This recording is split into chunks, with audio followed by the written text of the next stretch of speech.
এই যে লতা শুটকি, লতি দিয়ে মাছ দেখা যায় না, ক্লিয়ার দেখা যায় না। লতি মাছ দিয়ে শুটকি রান্না হবে।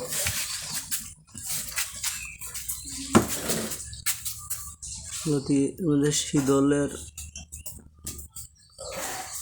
ঝুল, মাছ, শুটকি বেশি দিয়ে